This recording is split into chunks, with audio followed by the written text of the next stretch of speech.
يسعد صباحكم حبايبي، وان شاء الله تكونوا بألف خير. حبايبي اليوم رجعت لكم مع مطبخ سامة بطبخة جديدة.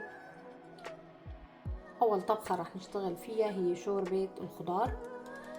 طبعا اول اشي بدنا ظرف شوربة ماجي بالخضار مثل ما شايفين حبايبي. وفي عنا اضافات تانية، كرافس، فطر، جزر. طبعا الكميات ست البيت هي اللي بتحددها حسب عيلتها. طبعا البصل، بطاطا مكعبات.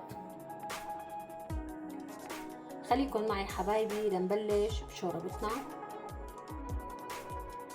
حبايبي مثل ما شايفين فتحنا ظرف الشوربة، حطيناه بطنجرة، حطينا عليه لتر مي.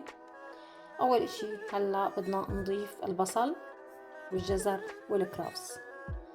حبايبي اخر شي بدي اضيف الفطر والبطاطا، لانه البطاطا اذا بتغلي على سوى الجزر والبصل بدها تدوب، وانا ما بدي اياها تدوب، بدي اياها تضل محافظة على شكلها. خليكن معي حبايبي. حبايبي مثل ما شايفين بعد ما استوت عنا الخضرة هلا بدنا نضيف فطر والبطاطا، ونسيت لكم انه بدنا نضيف كمان البازاليا. خليكن معي حبايبي، خلينا نضيف الخضرة سوا. حبايبي مثل ما شايفين ضفنا الخضرة، ضفنا الفطر والبطاطا، البازاليا. ضل في عنا قطع جزر واضحة ما انطحنت، ما في مشكلة، بتزين بتغير لون الشوربة معنا. حبايبي هلا بدنا نغطيها ونتركها لحتى تستوي.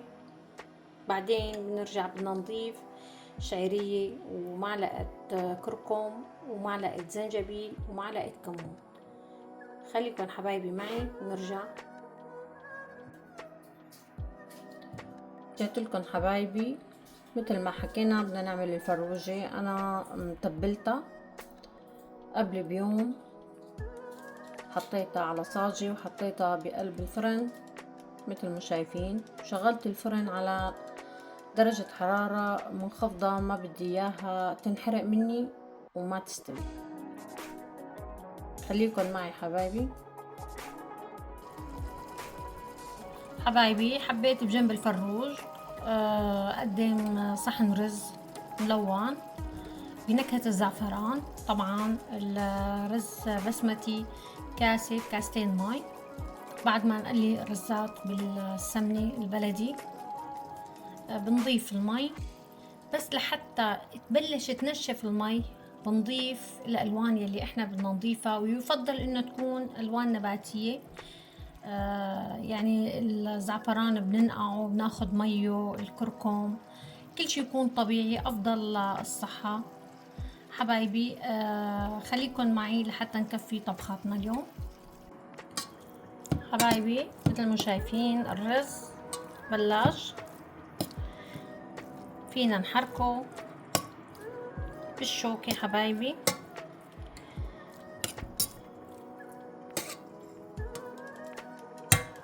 وزعنا اللون، صار عنا رز ملون.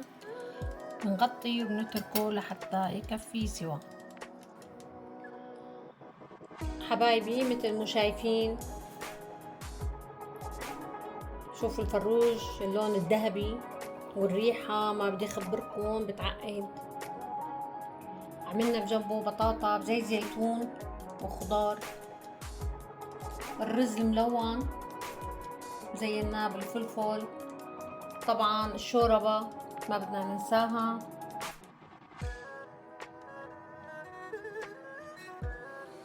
حبايبي لا تنسوني من اللايكات، وان شاء الله تكون طبخاتي عم تعجبكم. ولا تنسوا تشتركوا بقناتي قناة سما. شوفكم طبخة جديدة مع مطبخ سما.